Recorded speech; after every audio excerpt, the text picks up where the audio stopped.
படைக்கிறோம், எதன் வாயிலாக நாம் அவருக்கு படைக்கிறோம் என்பதை நீங்கள் முதல் வாசித்த மீகாவில் எடுத்துக்கொள்ளுங்க. மீகாவின் புத்தகத்துல எடுத்துக்கொள்ளுங்க.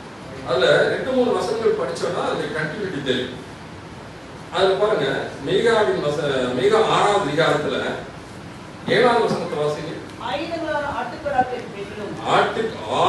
ஆட்டுக்கடாக்களை நீங்க கொண்டு வந்தாலும் அதன் பேரிலும் எண்ணெயாய் ஓடுகிற 10,000 ஆறுகளின் பேரிலும் நான் பிரியமாயிருக்கிறேனா? நீ என்னென்ன கொண்டு வந்தாலும் நான் அதுல பிரியமா இருக்கிறேனா? ஆகஸ்ட் அன்னைக்கு நீங்க என்ன வேணாலும் கொண்டு வாங்க, நான் அதுல பிரியமா இருக்கிறேன். நான் பிரியமா இருக்கிறேனா? மண்பாண்டங்களாகிய உங்களில் நான் வந்து வாசம் செய்கிறேனே, என்னிடத்தில் நீங்கள் என்ன கொண்டு வருகிறீர்கள்? நான் எவைகளில் பிரியமாயிருக்கிறேன்?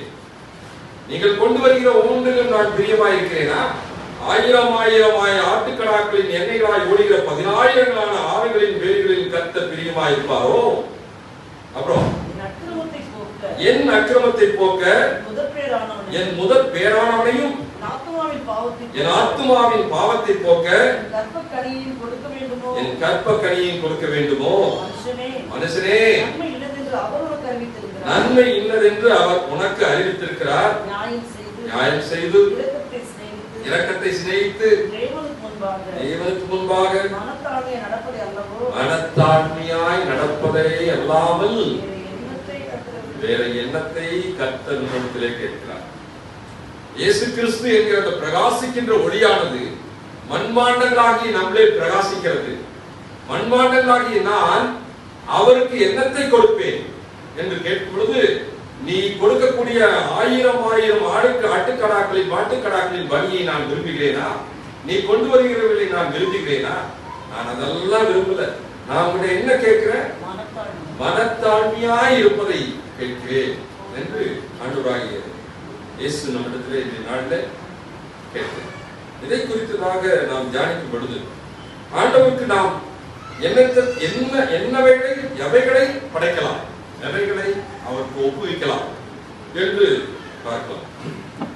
இந்த நாட்டுடைய சிஎஸ்ஐ நமக்கு கொடுத்திருப்பது மண்பாண்டங்களாகி நம்மளே பிரகாசிக்கிறது உண்டான யாவும் ஒன்றாய் இணைந்து அவருக்கு நாம் என்ன கொடுக்க இருக்கிறோம் என்பதுதான் இந்த நாளுடைய தலைப்பு. அதுலதான் இந்த செய்தியில நமக்கு கொடுத்திருக்கிற இந்த வசனங்களுக்கு முன்பாக நாம் வரும்பொழுது, கடவுளுக்கு படைப்பது நல்லதுதான். இங்கே நம்ம ஆலயத்துக்கு எதற்காக வந்திருக்கிறோம்?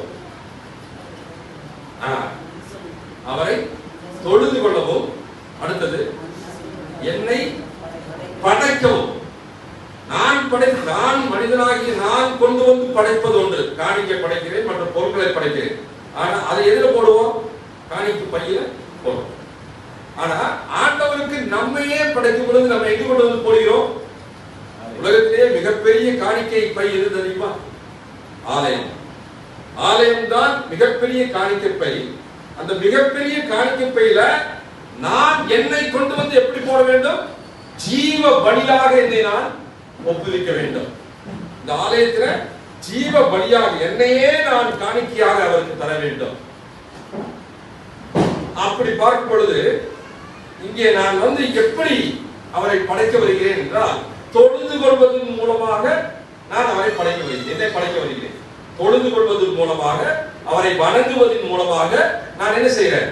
ஜீவனுள்ள பலியாக இந்த ஆலயம் என்கிற மிகப்பெரிய காணிக்கை பையில நான் என்னை கொண்டு வந்து போடுகிறேன். என்னையே படைக்கிறேன். என்னை படைக்கிறேன். சரி, அப்ப நான் என்னை படைக்கும் பொழுது எப்படி படைக்க வேண்டும்? நான் என்னை படைக்கும் பொழுது எப்படி படைக்க வேண்டும்? இதுதான் இன்று நாளுடைய தியானம். ஜீவ பலியாக நான் தொழுது கொள்ள வருகிறேன். ஒன்று, எதற்கு தொழுது கொள்ள வருகிறேன்? என்னை என் தேவனிடத்தில் படைப்பதற்காக வருகிறேன். எப்படி படைக்க? ஜீவன் உள்ள பலியாக இந்த ஆலயம் என்கிற மிகப்பெரிய காணிக்கை பையில ஜீவ பலியாக என்னை கொண்டு வந்து படைக்க வருகிறேன். சரி, அப்ப நான் படைக்க வரும் பொழுது எப்படி என்னை படைக்க வேண்டும் என்றுதான் இந்த நாளிலே நாம் தியானிக்க இருக்கிறோம். குறிப்பிட்ட நேரத்தில் அதை தியானிப்போம். ஒன்று, 3 காரியங்களை குறித்து நாம் பார்க்கலாம். ஒன்று, உண்மையை படைக்க வேண்டும். என்னங்க? உண்மையை படைக்க வேண்டும். இரண்டாவது, முதலாவது உண்மையை படைக்க வேண்டும், இரண்டாவது வசனத்தின் பிரகாரமாக தாழ்மையை படைக்க வேண்டும். இந்த காணிக்கை பையாக நான் ஒரு காணிக்கையாக மாறி ஆண்டவராகிய தேவன் ஒரு காணிக்கை எடுக்கிறார்னு வச்சுக்கங்க. இது ஒரு மிகப்பெரிய பை. தேவனாம் கடவுள் இந்த காணிக்கை பையை நமக்கு முன்பாக காட்டும் பொழுது, என்னையே நான் அதில் படைக்கும் பொழுது நான் எதை படைக்க வேண்டும்? உண்மையை படைக்க வேண்டும். இரண்டாவது தாழ்மையை படைக்க வேண்டும். மூன்றாவது துதியை படைக்க வேண்டும். அவருக்கு தேவையான அவர் அதான் கேட்கிறாரு மீகால, நீ அத்தனை ஆட்டுக்கடவை அடிச்சு நான் கேட்டேன் அவங்ககிட்ட, அந்த என்ன இதை கேட்டனா, ஆடு மாடு கேட்டனா, பலியை கேட்டேன்.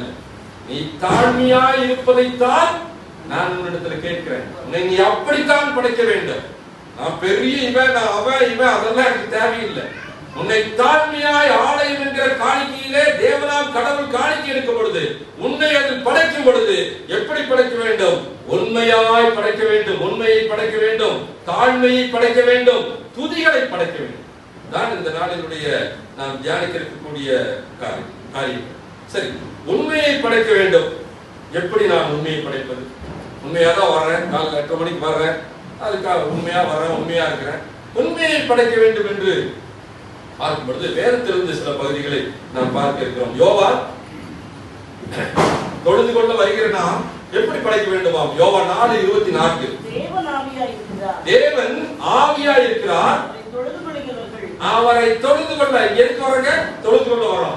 நல்லா கவனிச்சுக்கணுங்க, இது மைண்ட்ல இருக்கணும். முதல்ல இங்க எதுக்கு வருகிறோம்? தொழுது கொள்ள வருகிறோம்.